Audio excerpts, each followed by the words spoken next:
You're listening to the My Simplified Life podcast, and this is episode number 88.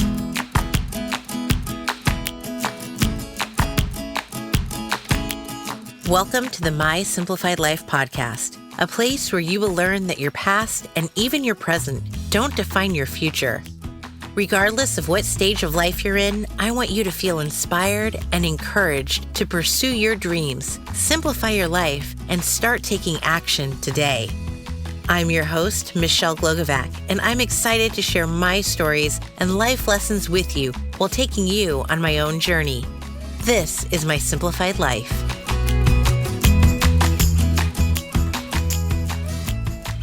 Hey friends, welcome back to another episode. I'm your host, Michelle Glogovac.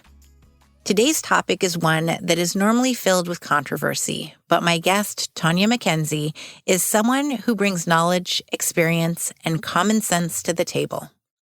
We are discussing gun reform. We're tackling it from the perspective of how it's affecting our children. Tonya is an author, child advocate, and publicist whose childhood was filled with gun violence. She took purposeful action to ensure that she didn't follow the path of those related to her. She created a life of purpose, fulfillment, activism, and peace for herself and her children. Here's the thing, friends. When we talk about topics such as gun reform, it's not just black and white straightforward, like many want us to believe. There is a gray area. There can be compromise, and there needs to be. Our country has a lot of things that need to be fixed, and although we are discussing guns, it goes beyond that and into mental health and all that we need to tackle to help those who need it. I hope you listen to this interview with an open mind because Tonya shares what really goes on at the political level and offers tips and steps, both big and small, to help create the change that is needed. Let's work together to start making a difference for today and tomorrow. Tonya. Hey, good morning. How are you? I am great for a Tuesday that's a Monday, but I am thrilled to be getting to talk to you once again. It's like, how lucky can I get week after week? I get to not only tweet with you, but chat with you. You are so kind. I really love the fact that I get to chat with someone from back home. It makes me feel closer to what's been going on, and I'm looking forward to this conversation.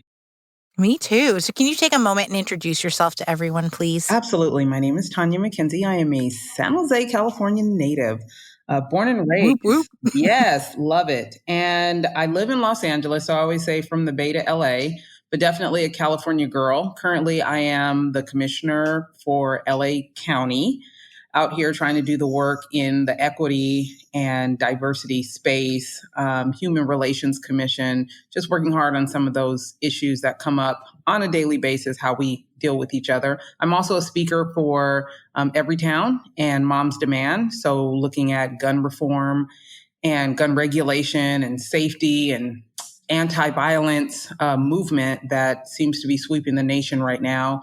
And I am a founder of Sand and Shores. It is a PR and leadership firm in Southern California, helping businesses to tell their story and really get the attention of their target audience, identify who that is, and connect with them, elevating their voice on a daily basis. That's what I do. And you're a mom, and you're a wife.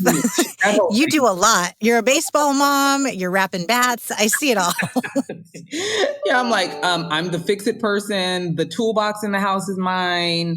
I'm a cook. I feel like a short order cook sometimes. So yes, we try to do it all and get it all accomplished in a 24-hour span of time, which is virtually impossible, but some kind of way we get it done, right? Yes, I feel like all too often I say, it's not a restaurant in here. Oh, but you want something else? Oh, you want your eggs this way and you want your... Okay, fine, I'll just do it. Right. That whole thing. So let's talk about how you became an activist and a speaker and an advocate for gun reform and for children. Can you go into a bit of your history and what your life was like more towards the beginning? So I grew up in San Jose, California, but my family's pretty large. Let me put it to you like this. My grandfather had 17 brothers and sisters, all from the same mom and dad, and we're incredibly fertile. So I have cousins all over the place. My grandmother was one of 6 kids. She was the only girl. So my uncles, again, incredibly fertile, lots of cousins. We spent a lot of our time in East Palo Alto and Stockton outside of San Jose. So if you know anything about the Bay Area, I think on several occasions, those 2 cities, Stockton and East Palo Alto, were like murder capital of the United States, or at least up there in the top 5. In East Palo Alto, my mom had an apartment. This was probably our first time having our own space. It was a Saturday morning, and instead of watching cartoons, which I had planned, her boyfriend had spent the night, and her and his son was there with us. We woke up on a Saturday morning looking forward to watching Schoolhouse Rock and getting a little cartoon action in. And instead, there was a knock at the door. I got my mom to come open the door because, kids weren't allowed to open the doors back then. And no sooner than she opened the door, kind of all hell broke loose, and the men came in, and I heard her screaming. They went back to the back room. She got shot, and her boyfriend was murdered right in front of us on that Saturday morning. So, for a long time, my life was in upheaval. We went from, that moment to eventually her getting out of the hospital, and we were in a federal witness protection program. When she got out of that, we did some time in a homeless shelter. We spent time, because she perjured herself on the stand, prison for women with children. So I spent time in a prison with my mother and some other women that had children. And it just went from bad to worse on several occasions. There were moments of stability, and then there were moments of incredible instability. I had over 21 addresses before I went away to college. And I probably encountered the police over 100 times by the time I was 18. No, none of those times were my fault, but blessed that there were officers that did come and save the situation. That there were many times that things could have ended a lot worse than they did. Riddled with bullets is really what I think of when I start thinking about my childhood. Don't get me wrong. There were some good times when you have as many cousins as you do. For anybody that comes from a big family, it's almost like you live in one big recess, because we were always having a good time when we were together. But there are those moments when, those good times fade, and then there's violence, and there's just random messiness and craziness. And as I grew up, I recognized that this isn't normal. I think, everybody has their difficult situations that they have to live through. A lot of people go through poverty, tough times.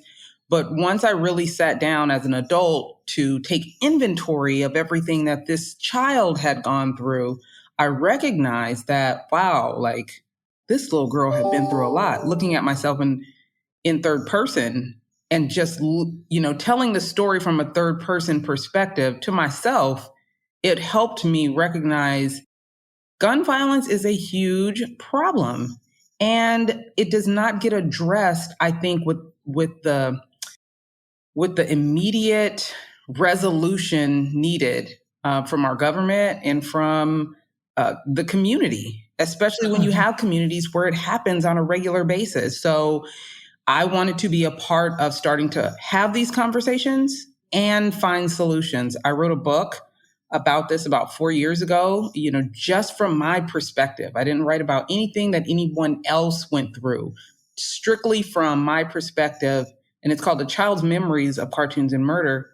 And a lot of people that read it from my family, they were a little, upset about how they were portrayed and, what was said. But I'm trying to get people to understand from a child's perspective how these things look and feel and how they resonate with people as they continue to grow up.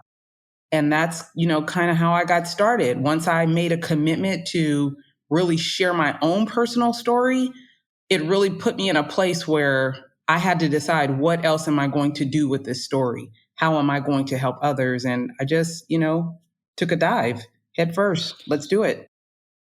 I want to say two things, but the first one is that, this show is all about how your past and your present don't determine your future. You get to do that. And you are the most absolute perfect example of doing that, because so many will use their childhoods as a quote unquote excuse as to, well, I couldn't get out of it. I couldn't, separate myself from my family, or there were guns around, so I continued with the guns. This is just what my family does, so I'm going to do it too. And you said no. And you said no to the point that you have helped your siblings, be raised as well, because I've read the book, of course. And I commend you for that. This is huge. You took the most monumental step in your life to ensure that you would become a county commissioner, a business owner, founder, a mom of four, a wife, and to be successful in it without any of the other outside stuff. So congratulations, and I'm proud of you. Well, I appreciate that. I appreciate that so much. And, it goes without saying the work isn't done. We just do what we can each day to make a difference. Exactly. And when we talk about guns and children, just last week here in San Jose, we had a mass shooting at the VTA, which is our train transport and bus system at the maintenance facility.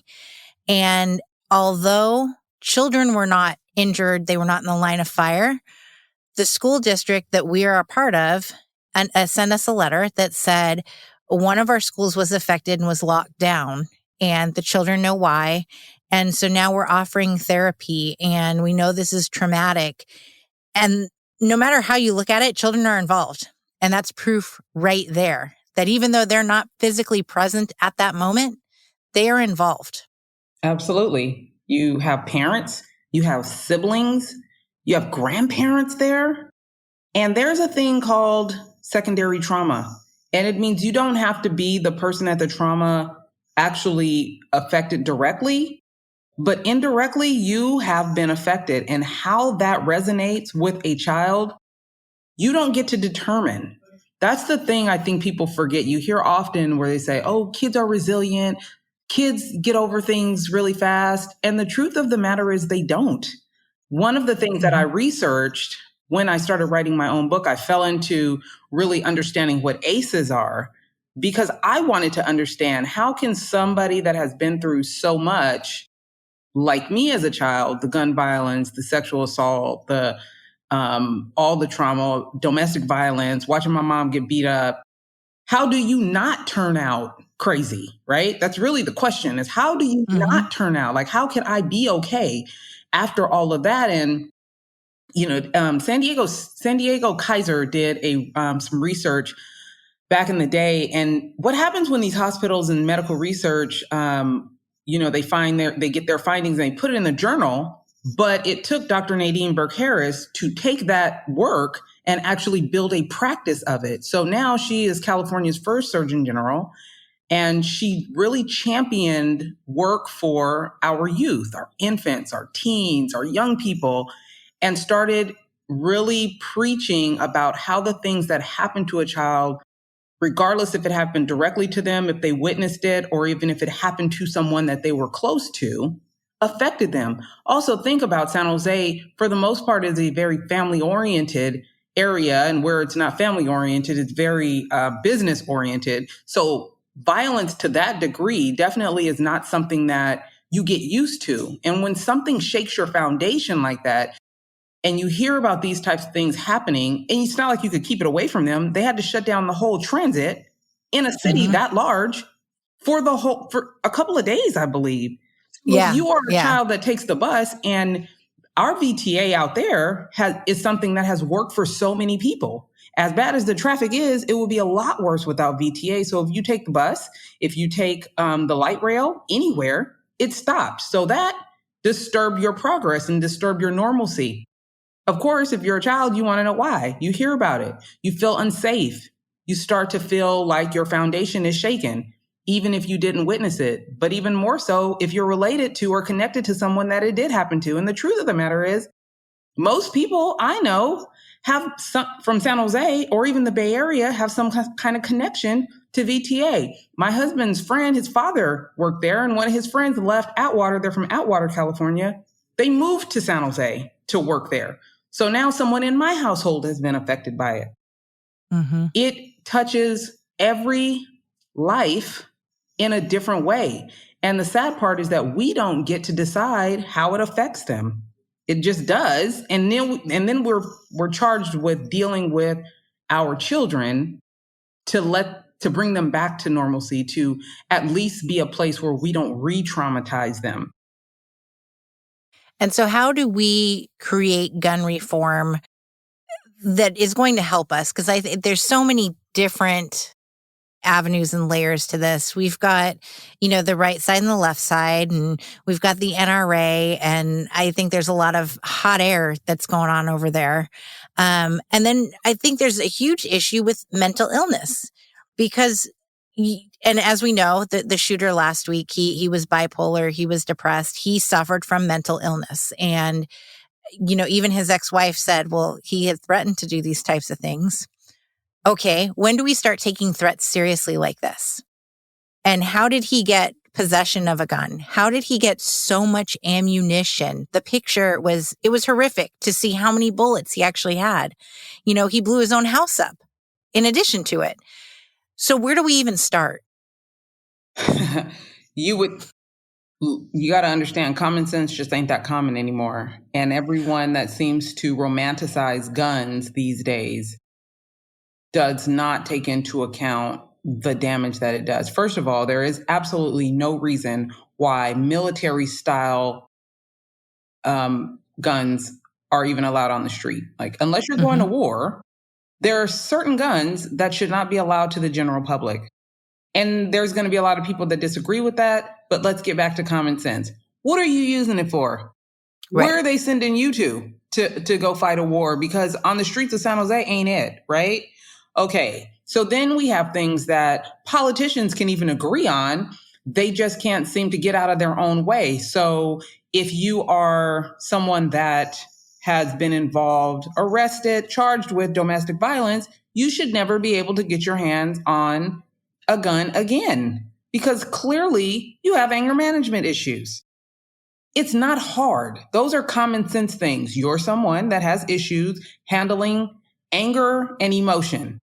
Okay, you should not have a gun. Well, even if we could get both sides to agree on that, they can't get out of their own way because they're trying to throw other things into the legislation. So we, as citizens, need to decide what's important to us as on the local, state, and federal level and fight for those changes. Organizations such as Everytown and Mom's Demand do that on a daily basis. We literally look at legislation, what legislation is coming up, and what we're going to support. And many of the members have even gotten elected got seated in elected positions to start making some of those changes. But I'll tell you what I've told many people is that we can't get upset and then want to talk about things when bad things happen. Our job is to be proactive citizens, look at what's going on and start to try to affect change and have these conversations before these things happen. Instead of being reactive, we have to be proactive. Absolutely. And I think we're seeing more and more of it. As Governor Newsom said last week, he goes, we're all just numb. This is happening so often that it's like this is an everyday thing. And we're just being really lazy about accepting it instead of doing more. One of the things that I have charged myself with, because I can be a habitual complainer, is also being a part of the solution. So I don't even complain about things unless I'm willing to do the work to help resolve it. We need more of that.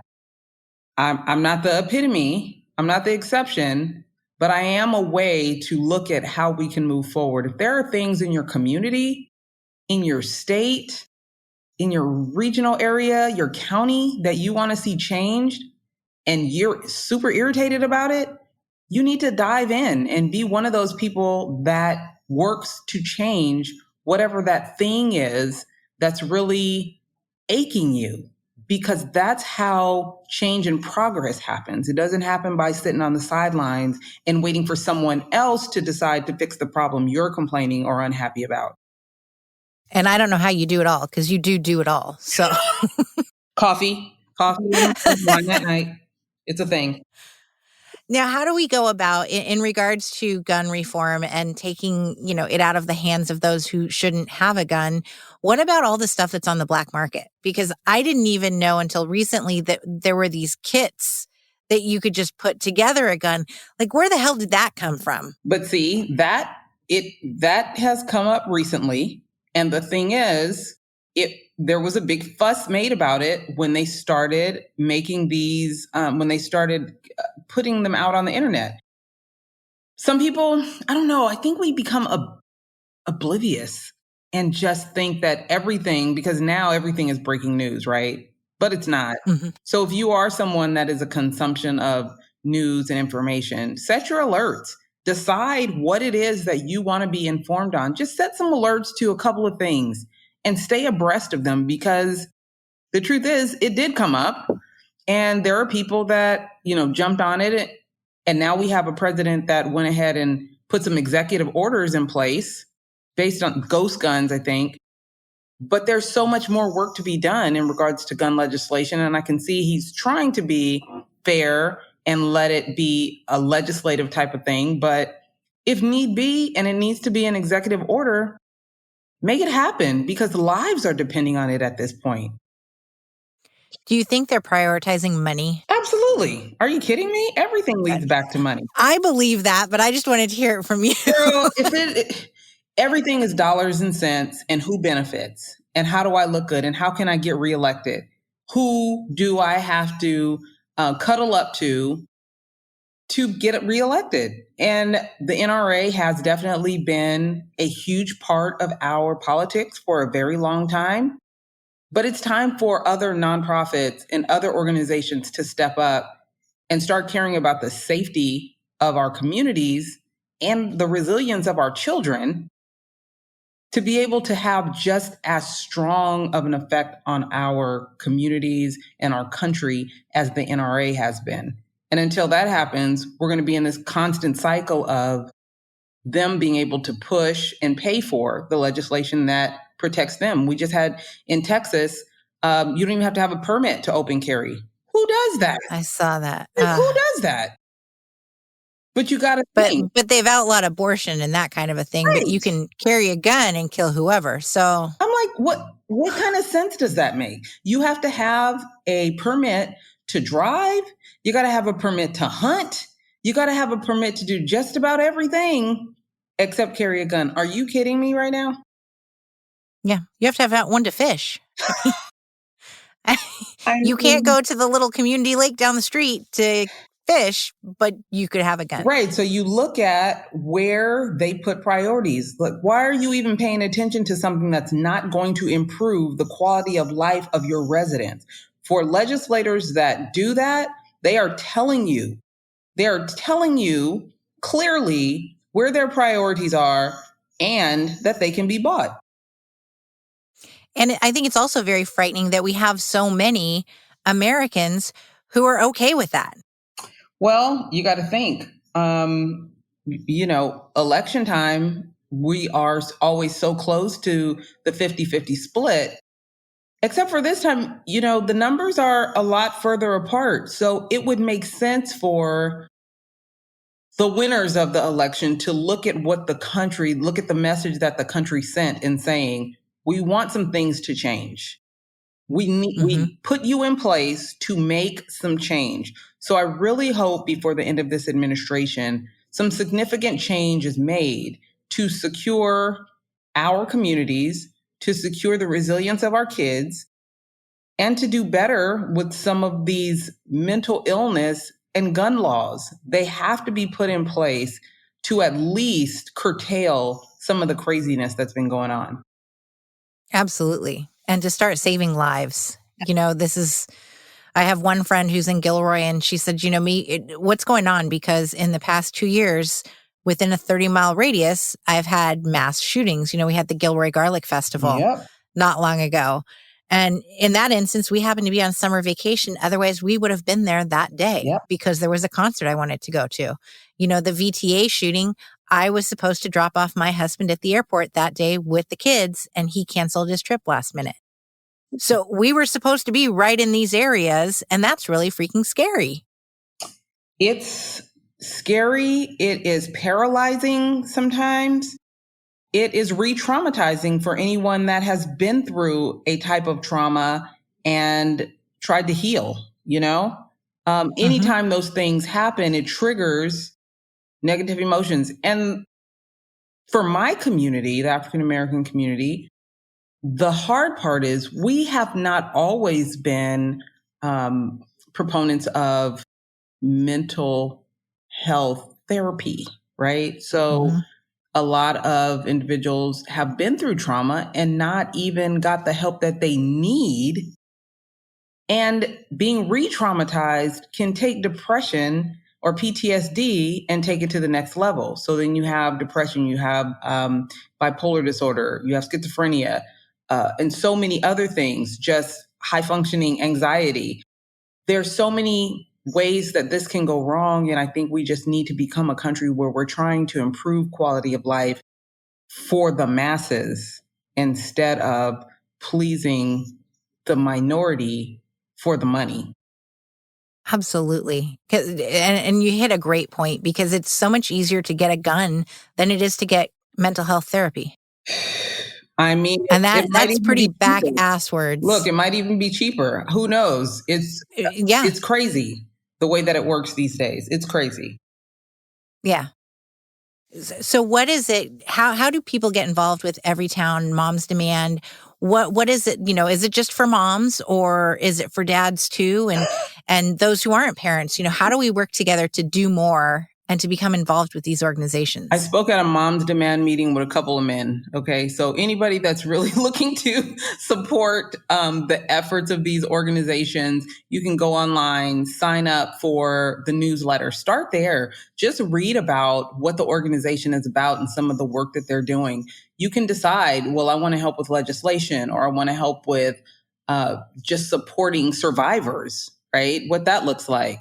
You can help with petitioning legislators, understanding what the organization does in so many ways. We have on Students Demand. So what can you do on campus if you're a young person? How can you move the needle forward? Those are all things that we work for and we do on a daily basis. Online, on Twitter, of course. We love our Twitter. Yes. It's at Everytown or Moms Demand. Take a look, follow some of them, hear the stories. That's what's really important is hearing those stories and seeing if something resonates with you. You don't always have to know everything an organization does, but hearing how they affect the quality of life for others and the movement that they're trying to make. And if it's not them, it could be something else. Brady Buzz is another organization that fights for gun reform. There's several, but it really matters if you want to make a difference to get involved, because staying on the sidelines is just not going to work if you want to see change happen for your community, your state, or our country. And I think there's something I want to point out because as we've been talking, it seems like, correct me if I'm wrong, you're not for just taking everybody's guns. You're for ensuring that certain guns are off the market, that they don't come out onto the street, and that there is a protocol for if you are to get a gun. Absolutely. I understand that there are people that collect guns like we collect coins or something of that nature, like girls collect earrings. Okay, I got that. You keep them locked up. You do what's right. There are so many careful, responsible gun owners, so many organizations, not just the NRA, that actually promote that. But it's the things that are going wrong and we continue to allow it to spiral out of control, like someone with mental illness that can get legal access to a gun that is meant for war. That is nonsensical. That's something that makes sense for everybody to want to correct. And until we decide as a nation that we are no longer okay with that being a thing, it's going to continue at this rate. And again, most survivors, people that are left here by those that have been gunned down, they're tired of, hopes and prayers. They don't want that Yeah. anymore. They want reform. They want a fix. And most people that have gone through losing someone, they know what that feels like and don't want others to experience that. And I think a lot think that it's just black and white, and it's not. It's not you can have your gun or you can't have your gun. Just like everything in the world, there's a gray area and there's a common area. And that's where we need to start meeting, not Republicans versus Democrats, black versus white. Get in the middle, because there is a happy medium that we should all be able to get to and sustain, versus fighting back and forth like Congress is over what we should be doing. And, the gun reform wants to take our guns away. And that's not it at all. It's exactly to your point, what you said. It's hyperbole to get their side all in a frenzy to battle against them. But there needs to be enough of us that are telling the full story and really explaining what some of these things look like, what the steps are, what the legislation means, and then allowing for people to decide what makes sense. Okay, if you want to bargain, a little give and take. But in some of these bills, if you look, there's so many things that are included in them that have nothing to do with what the bill actually is. They throw in other things that will get them votes from someone else. So again, we're about the votes. We're about who's writing the check, the money. There are people losing their lives. There are people losing their parents, their siblings, their grandparents, because our legislators aren't caring enough to make the right decisions for us to move forward as a country without being afraid of going to the store and getting shot at. There is a middle, and we can do better than what we've been doing. We have to. We need to. Yes, exactly. You're so soothing in talking about this. This is a heavy topic and you do bring common sense. You just bring this calm evenness to it. I really appreciate it. We have to find a way where we're not over exaggerating and being dramatic about something that takes logic and reasoning. Right. I had to figure that out even as I dealt with my mother and my father and trying to understand some of the stuff that I went through as a child. It can easily jade you, I could see where someone would get rebellious or angry and be in that place. But the truth is, when you step back from a situation, you have the necessary conversations and you think about not just things from your own perspective, but other people's perspective and their life experience, it helps you understand how you got there. But it also gives you a minute to breathe and think about where you want to go from there. So no, Yes. I'm not going to be angry. I'm not going to be upset and vigilant. I want to bring reason and understanding, tell the stories of survivors and people that have been in some of these tough situations and how we can resolve it. And that's just not done with being overly emotional and dramatic about it. You're a beautiful human. I love it. Can you please? I'm sorry. I appreciate you, just having this conversation because it can be heavy. And the sad part, especially on social media, is people don't really want to dive into it's like the surface stuff that gets all the clicks and, we can kiki and haha about certain things. But when it's time to really conversate about things that touch us deeply, people veer from that. And that's why it's also difficult to make progress. So I absolutely appreciate your willingness to have the conversation. Oh, thank you for allowing me to have this conversation with you, because I'm absolutely with you. I want to bring to light these issues and what we can do, and that it doesn't have to be, yelling about it, or, we need to sit down and just listen. And right to your point of common sense, it's truly lacking in our world today, and it's frightening. Yeah. So the more conversations we can have around it and to educate others and just to let them listen to, a different point of view that they might not have had, or to learn something that they hadn't thought of or just didn't know is purely beautiful. I think that's what the whole point of, having these conversations, this podcast is about. One of the things that I've come to stand behind, and if you put it like this, hopefully it makes it easy, but when it comes to guns, it's like your constitutional right should not supersede my human right to live. Mm. And once we can all agree on that, maybe we can start making some change. I love that. That's perfect. It's going in a graphic. You're hilarious. I love you. It's going to be tweeted everywhere. I love you. You must be from the Bay Area or something.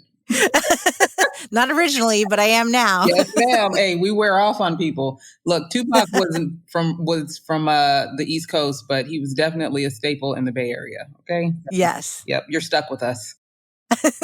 Fine by me. Can you share with everyone where they can find you and your book again, please? Absolutely. So I'm pretty consistent. Tonya McKenzie, PR, TonyMcKenzie, PR on all social media platforms. My company is Sand and Shores, SandAndShoreas on all platforms. And my book is on Barnes & Noble or Amazon, A Child's Memories of Cartoons and Murder. And that is exactly what you'll read about. So easy enough. And if you ever have any questions, hit me up. I love to talk about this stuff and see how we can together find understanding and move the needle forward. I love it. And the book is great. It's a heavy read, but in a good way. And, that was my dark hall light floor reading for a couple nights. The thing is, I wrote it so that younger people can read it, because there are a lot of young people that deal with trauma and always feel like they are alone. They feel isolated in this kind of stuff because they don't go to school and talk about it. Who are they going to talk about it to? So I tried to make it easy enough for just about anybody to read and hopefully find some understanding that you are not alone. Yes. And if you're from the Bay Area, it's kind of exciting to hear you talk about places that, I know where they are. So that's an extra bonus. I love it. Thanks. Thank you so much for coming on today, Tonya. I really enjoyed talking with you. I appreciate you and all that you do. I look forward to staying connected. Thank you. We recorded this just a week after the mass shooting here in San Jose at our light rail maintenance station. A week later, there was a shooting at a Los Angeles fire department. These occurrences are becoming more and more frequent, and friends, things need to change. We should be able to raise our children in a safe environment, to drop them off at school and not worry if they're going to face a lockdown or worse, a shooter. The line in the sand needs to be erased, and everyone needs to come together to start protecting each other and ourselves. This isn't about a right to bear arms. It's about ensuring the safety of our friends and family. It's about ensuring that weapons aren't getting into the hands of those who can't be responsible with them. It's about addressing and giving help to those who need it well in advance of it being too late. I encourage you to check out the resources Tonya shared. They'll be on the website in the show notes as well. I know this is a tough subject for many because of so many reasons, but it's high time we do more talking and inciting change. Friends, the future is up to us, so let's start making more of a difference. Until next week, stay safe, stay healthy, and stay happy.